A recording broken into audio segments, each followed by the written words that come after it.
Hey guys, what's going on? Ken Raider here for Raider Sports. How are we doing today?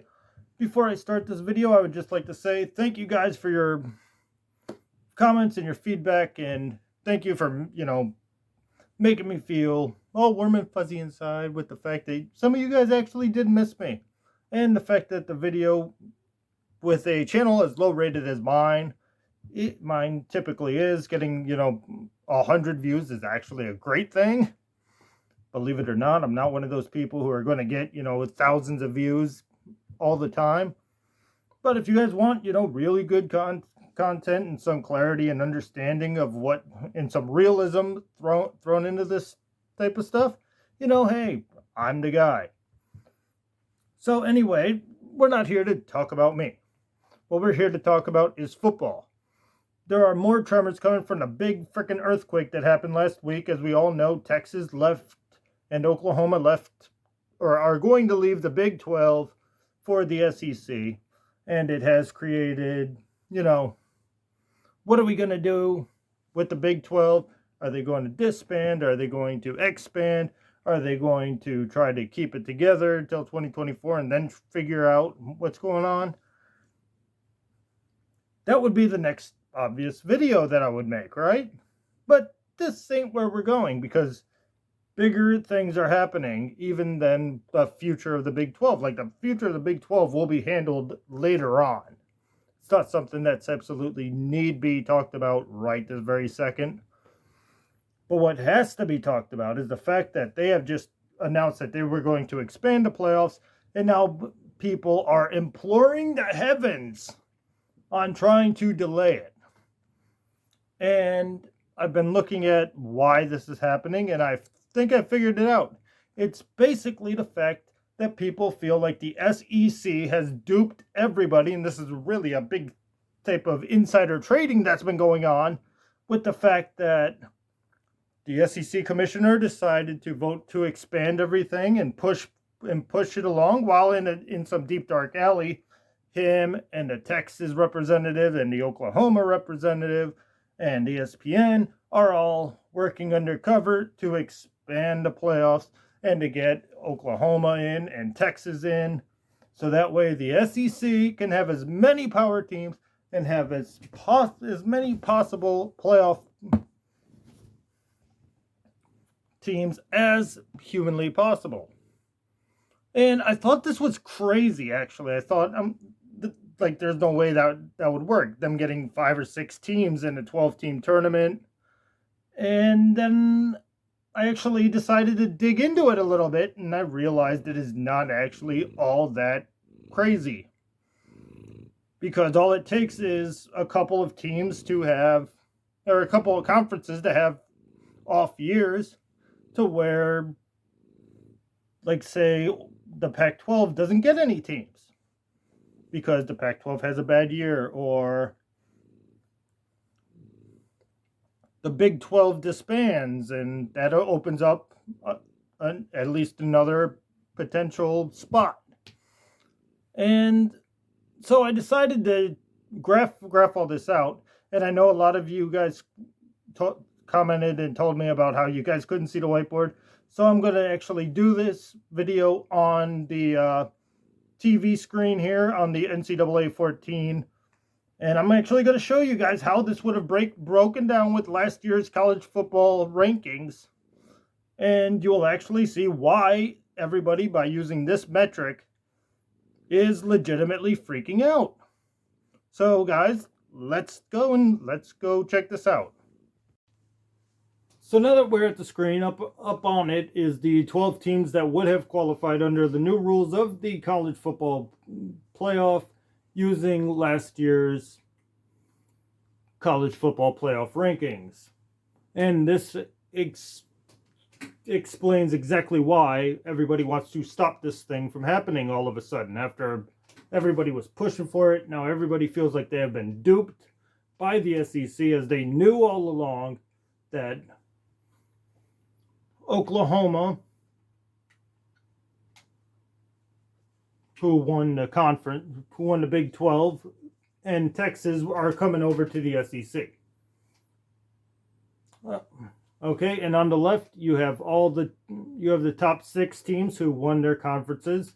San Jose State just being there to cover Coastal Carolina, because Coastal Carolina is not actually in the base version of NCAA 14. I could have gone online onto the team builder and put them in, but just for time's sake, I didn't. And so you can just imagine that Spartan helmet is teal chicken. But San Jose State is here just because they are the next team up. They had a better ranking than Oregon, so they would have qualified had there been no Coastal Carolina. So that's why they are on there as the 6th seed right now. I have them kind of ranked in where they would have fallen. Then the next 6 who didn't win their conferences would have been Notre Dame, Texas A&M, Florida, Georgia, Iowa State, and Indiana. So, and if you go from how many bids each league would get, you'd have 2 from the ACC, excuse me. You'd have 2 from the Big 12. You would have 2 from the Big 10, 1 from the AAC, 1 from the Mountain West in this case. But since we know Notre Dame's going to will stay independent, I don't see any way that they're going to join the ACC at full time. And we know Oklahoma is jumping ship, so we're going to give that spot to Iowa State, who still would have been 4. So now do you see it? Why everybody is freaking out? You got 1, 2, 3, 4, 5 bids now for the SEC in this scenario. Now, yes, people are going to say, well, with OU in there, it's going to add a loss to a couple teams, and so maybe they wouldn't be ranked so high, so maybe they don't get that many teams in. But this is the base model that people have been working on, and this is why they're freaking out. And look, what is missing? No Pac-12. As I said, San Jose State is there covering for Coastal Carolina, not Oregon. What does this say? This says the Pac-12 has to get better at football, first off, and these things don't happen, but it also says that there's no at-large bids because the SEC is monopolizing most of it. And you add in Oklahoma, now it's an even harder road to get those at-large bids. So this is why the Pac-12 commissioner is calling for the stoppage of or at least the delay of the expanded college football playoff. Because in the model that we currently have with the 4 teams, all these teams would beat up on each other and they'd only get maximum of 2. If the SEC would ever get 3, this was the year it was going to happen, and it didn't, because A&M, you can say, should have jumped Ohio State. But, that's a different argument for a different time. And so,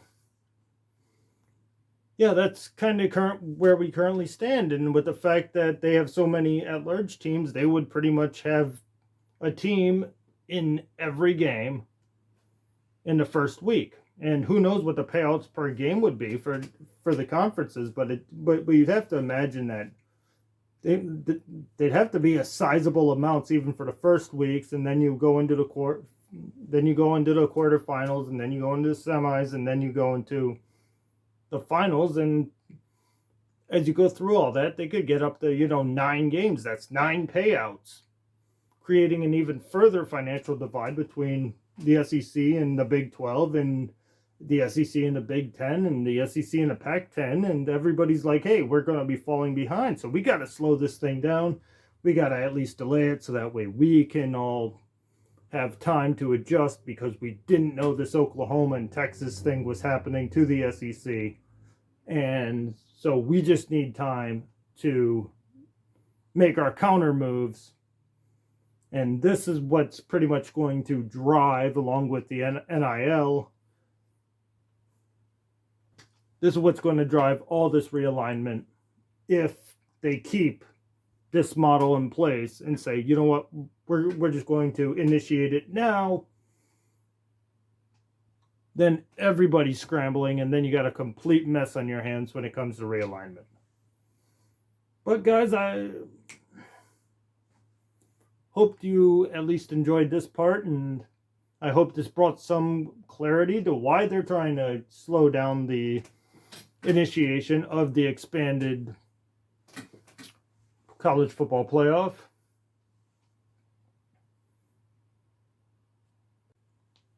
So that you guys can get a better picture of what I was talking about. I readjusted the screen to where I have the seeds and the matchups pretty much right there, right? The top 4 teams would get a bye. And then I would assume that the 2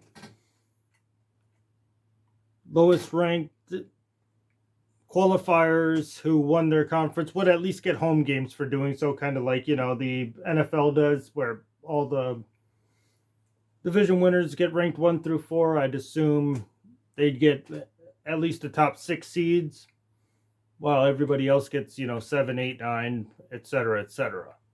So this would give the 5-12 matchup: Cincinnati, Indiana; the 6-11, San Jose State, Georgia; 7-10, Notre Dame, Florida; and the 8-9 and all SEC matchup of Oklahoma and Texas A&M. You can see there's 3 games right there already. And would Georgia beat San Jose State? Probably.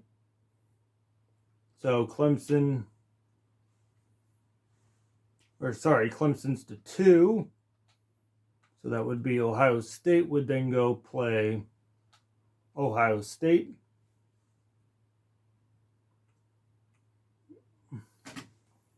Giving the SEC now a 4th game. Now let's say Florida knocks off Notre Dame, right? The 10 seed knocks off the 7th seed.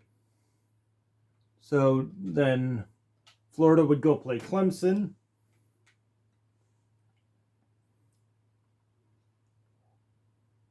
Then it doesn't matter who wins this one, because that's all SEC anyway, which would lead to another SEC game, as the 8-9 would play the 1, and then Iowa State would play the winner of Indiana-Cincinnati, giving the SEC another 3 games. See how this breaks down, and then Alabama A&M, that would at least give 1 to the semifinal. If Florida or Georgia would knock off Ohio State or Clemson, that could give them 2 into the semifinals, which would give them another 2 games, and then from there they could have an all-SEC final, which would monopolize pretty much the entire NCAA football championship playoff. So yeah, that's just kind of how I was trying to explain it all, and this just breaks it down so much easier than my trying to ramble it on. Alright guys, and a little bonus for you guys for who made it this far into the video. I decided to take the 12 teams that we were talking about, the playoff eligible teams, and create the, playoff league.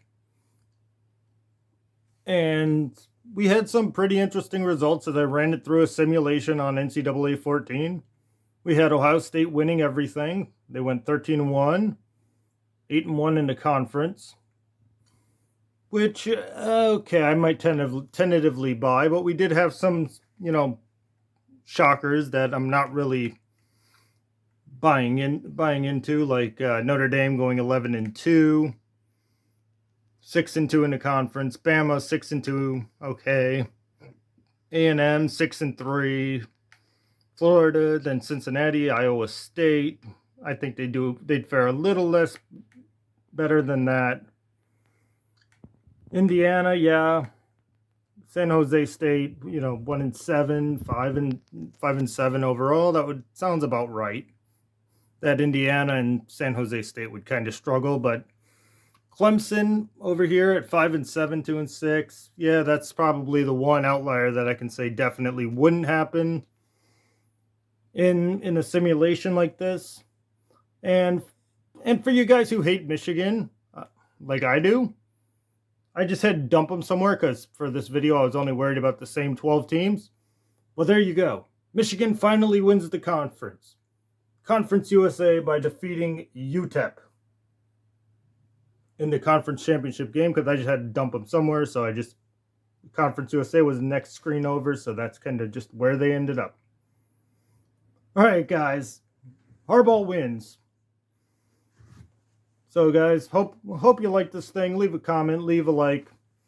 Thanks again for watching. I'm Ken Rader, and I'm signing out.